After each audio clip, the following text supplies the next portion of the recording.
Assalamualaikum warahmatullahi wabarakatuh. Pada kesempatan kali ini saya akan menyampaikan materi tentang dampak imperialisme dan kolonialisme terhadap bangsa Indonesia. Yang pertama, bidang politik.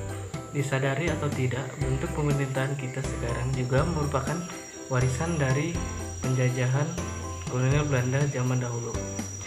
Sistem kepemimpinan kita bersifat pamong praja, jabatan yang sifatnya turun-temurun dan upetinya didapat dari rakyat. Daniels dan Raffles kemudian mengubahnya menjadi pemerintahan modern. Bupati dijadikan pegawai negeri dan digaji. Bagi mereka, bupati adalah kekuasaan. Ya, baik Inggris maupun Belanda melakukan intervensi terhadap kerajaan. Alhasil, elit kerajaan yang kurang leluasa dalam pergerakan politik. Imperialisme dan kolonialisme yang pernah mendera Indonesia juga mengakibatkan hal lain. Aktivitas pemerintahan berpusat di Jawa. Hal ini akibatnya terbawa sampai sekarang. Meskipun saat ini kita telah melakukan desentralisasi, tetapi tetap terasa bahwa wilayah Jawa seakan adalah pusat pemerintahan tertentu. Saat pemerintahan kolonial Belanda menguasai Indonesia, tidak sedikit perlawanan yang menghadang. Salah satunya adalah perlawanan Ciamik lewat dunia politik. Kebanyakan rakyat bergerak melalui organisasi dalam maupun di luar negeri. Yang kedua adalah bidang sosial budaya. Sayangnya, kedatangan kolonial Belanda memperburuk sosial budaya kita. Adanya Belanda membuat kita terbiasa hidup dalam kotak-kotak masyarakat mereka. Dengan sengaja mereka membuat kasta antar golongan buat mereka. Bangsa Eropa adalah bangsa yang paling tinggi. Disusul Asia, Timur Jauh, dan yang terendah adalah pribumi.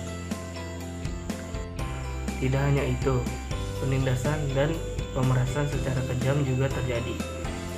Upacara adat di istana-istana kerajaan dihilangkan. Mereka menggantinya dengan tradisi pemerintahan Belanda. Kebiasaan pemerintahan kolonial menggunakan bahasa Belanda di sisi lain membawa pengaruh tersendiri. Sedikit banyak kita punya bahasa serapan yang berasal dari bahasa Belanda. Kantor yang berasal dari kata kantoor, dan koran yang berasal dari kata keran. Kabar pada 1659 tentu membantu dalam penyebaran informasi. Baik penyebaran agama Katolik dan Protestan juga didapat ditemui di koran. Yang ketiga adalah bidang ekonomi. Karena tujuan Belanda di Indonesia untuk mencari rempah-rempah, maka mereka harus membuat infrastruktur untuk mengangkat pasokan dan bahan makanan. Makanya mereka punya andil dalam pembangunan rel kereta api dan jalan raya.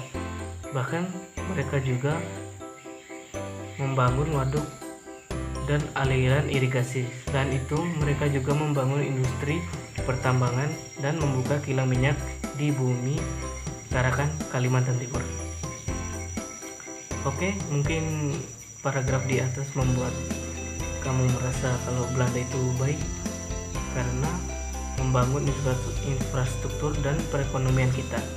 Tapi satu hal yang perlu diingat adalah cara mereka memperlakukan rakyat kita. Kebijakan tanam paksa dan ekonomi liberal yang mereka bentuk membuat rakyat kita menjadi penghasil bahan mentah saja. Alhasil, yang keempat adalah bidang pendidikan. Di bidang pendidikan, pemerintahan kolonial Belanda berhasil memanfaatkan rakyat kita untuk dijadikan pegawai administrasi yang terdidik, terampil, tapi dihargai dengan murah. Secara pendidikan formal, Belanda menyusun kurikulum pengajarannya sendiri sampai abad ke-19. Makanya ada kecenderungan politik dan kebudayaan yang ditemukan melalui pendidikan. Masalahnya, akses untuk pendidikan dibatasi oleh mereka. Belanda lagi-lagi membuat sekat dan kasta karena mereka takut kalau rakyat kita terlalu pintar. Kita bisa bersatu untuk menggulingkan kekuasaan mereka. Makanya hanya orang-orang yang berada yang bisa masuk, seperti keturunan raja, bangsawan, dan orang kaya. Lama-kelamaan hal ini membuat sebagian kalangan menjadi geram. Alhasil mulai bermunculan akademisi yang mementingkan pendidikan di Indonesia. Mulai dari berdirinya Budi Utomo, masuknya pendidikan berbasis agama seperti Muhammadiyah, dan tentu saja lewat Bapak Pendidikan kita Ki Hajar Dewantara. Sekian materi yang dapat saya sampaikan, kurang lebihnya mohon maaf.